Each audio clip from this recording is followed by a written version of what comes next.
Crystal Ball College Football. I'm your host, Grayson Grunhafer. Let's talk about some football this week. We're going to talk about some previews of 3 games. We're just going to go through them, talk about what I saw from them in week 1 and what I think this matchup is going to look like for this weekend. So the first matchup, Tennessee travels to Pittsburgh to take on Pitt. Tennessee is a 6.5-point favorite here. 65.5 is the over-under. So I think Vegas is anticipating this game to be pretty high scoring. Last year, Pitt beat Tennessee 41-34. It was a really good game, and also Joe Milton was the starter for Tennessee through a quarter and a half of that game. And now this year, Hendon Hooker is the guy starting at quarterback for Tennessee. On the Pitt side, it's Keaton Slovis and not Kenny Pickett. I felt like both these guys looked pretty good in week 1. Hendon Hooker didn't get to play an entire game as they were, well in control of a game against Ball State. So we're going to get to see him out there a lot more, and I think see that offense open things up significantly more than we saw in week 1. Keaton Slovis, on the other hand, he had to go into the backyard brawl and win a matchup against West Virginia.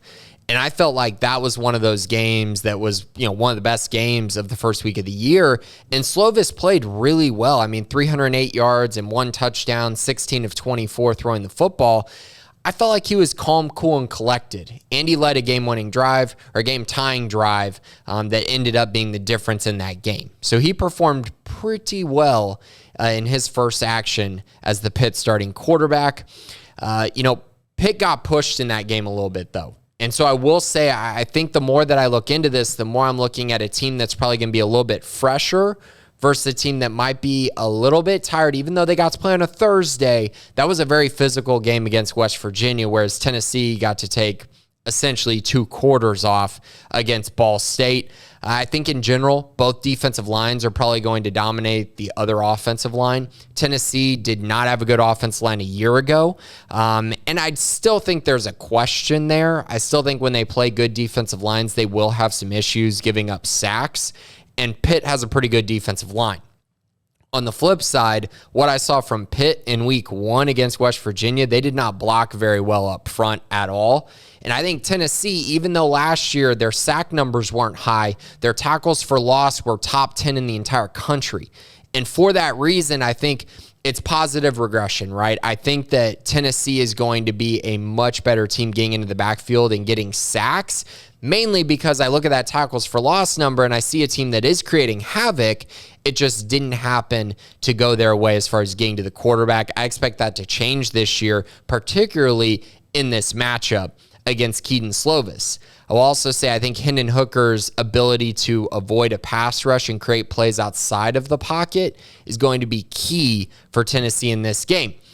Also, Tennessee's weapons are just better than Pitt's. You're looking at Cedric Tillman, one of the best receivers in the SEC, if not the entire country.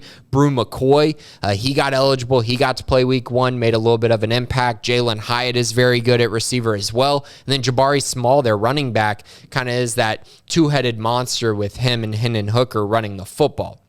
I think in general, for those reasons, Pitt is going to have a problem stopping this Tennessee offense. So give me Tennessee.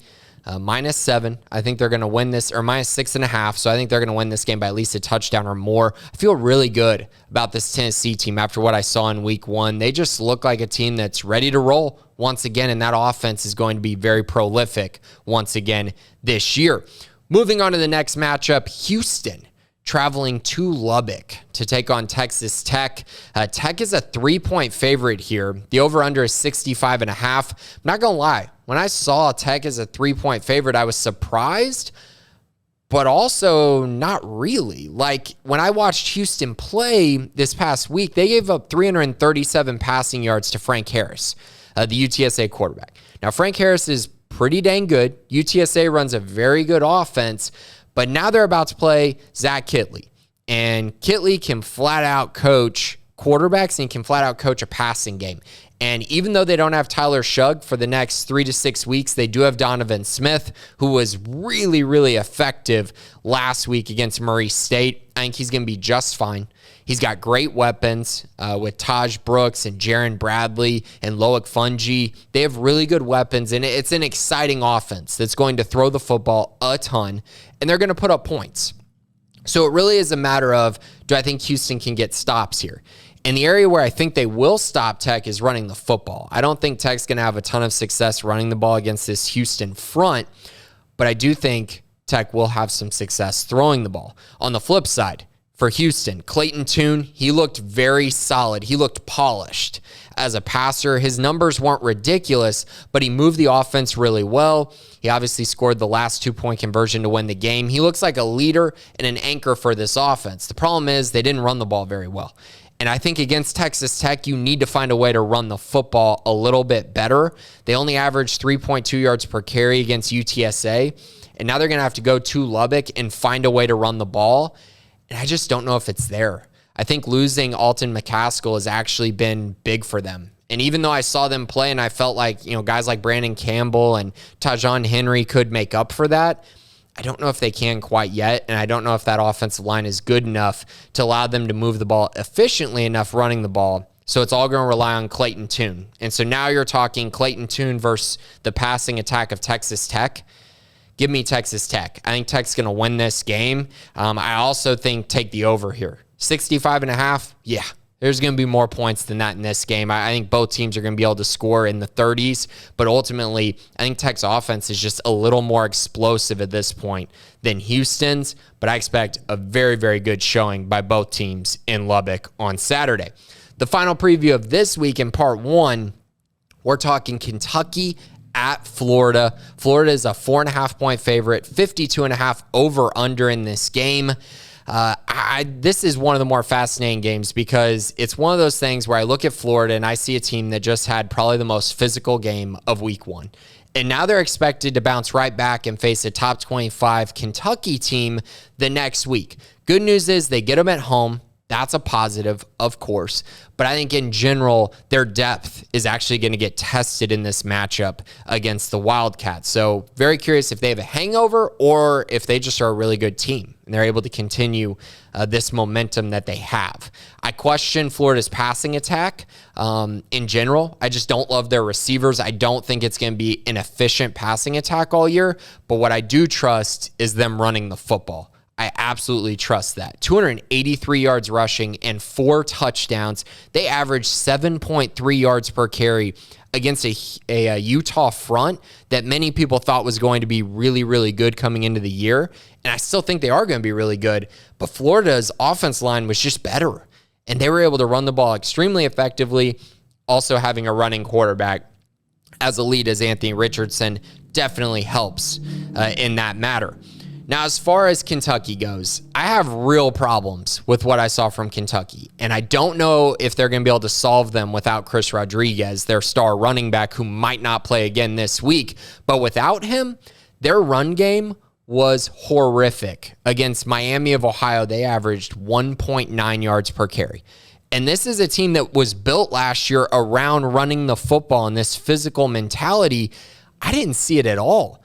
So they averaged 1.9 yards per carry against a MAC defense, and now they're supposed to go to Florida and run all over Florida? I don't see that happening at all. Will Levis was sacked 4 times, so I don't like that either. I think that's a problem. That might be another issue that Kentucky has on their offensive line. The good news is he was able to bail them out because he simply made enough throws for them to win that game. I think Virginia Tech wide receiver transfer Tavion Robinson was a big addition for them. You saw that in the first week. He was terrific, and he's going to have to make a ton of plays for them to win this game at Florida. I also like their 2 freshmen, Dane Key and Barian Brown, freshman wide receivers who made a big impact. So you're talking about 3 guys who can be difference makers in the passing game. The problem is can I sit here and honestly say that I believe in Kentucky being able to go on the road and run for probably less than 3 yards per carry and win that game? I don't buy it. I think Florida's going to win this game at home. 4.5. They're the favorite. I think they're going to cover that pretty easily. They'll win by a score. They'll win by a touchdown and knock off Kentucky for Billy Napier's 2nd massive win in a row as the Florida Gators head coach. That would be something, right? That'd be extremely impressive if he's able to get that done. So that's it for part 1. I'll be back for part 2 later in the week, previewing 3 more games during the week of college football. But thanks for joining. This has been Grayson Grunhafer on Crystal Ball College Football.